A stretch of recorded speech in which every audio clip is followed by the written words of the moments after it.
Jeste li se ikad zapitali što se dogodi kada pomiješate običan ocat i deterdžent za suđe? U današnjem videu pokazat ću vam kako ova jednostavna kombinacija može dati iznenađujuće rezultate, stoga ostanite s nama do kraja. Sigurno će vas oduševiti i pokazati svoju praktičnu vrijednost. Također, dragi gledatelji, napišite nam u komentarima iz kojeg dijela svijeta nas pratite. Hvala vam. Za početak, trebat će vam najosnovniji deterdžent koji možete pronaći u trgovini. Ulijte otprilike 100 ml u plastičnu posudu, a potom dodajte malo bijelog octa.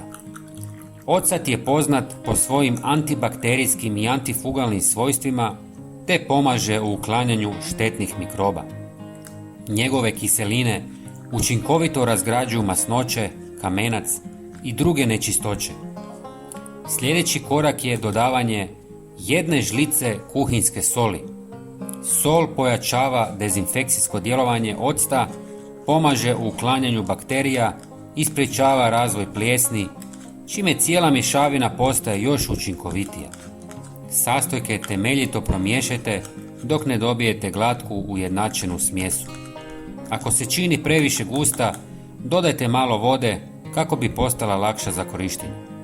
Na taj način ste dobili vlastito poboljšano sredstvo za čišćenje koje, za razliku od mnogih kupljenih proizvoda, učinkovito uklanja bakterije i plijesan zahvaljujući kombinaciji octa i soli. Za praktičnu primjenu prelijte smjes u prskalicu. Podijelite video s prijateljima i obitelji kako bi oni mogli isprobati ovaj jednostavan, ali i učinkovit recept. Ovaj prirodni, višenamjenski čistač idealan je za razne površine uključujući podove, slavine, WC školjke, umjevanike, pa čak i za pranje posuđa. Po potrebi ga možete razrediti s vodom, a njegova učinkovitost i dalje će biti impresivna. Također ga možete uliti u odvod jednom tjedno kako bi eliminirao sve neugodne mirise. Hvala vam što nas pratite. Veliki pozdrav i vidimo se u sljedećem videu.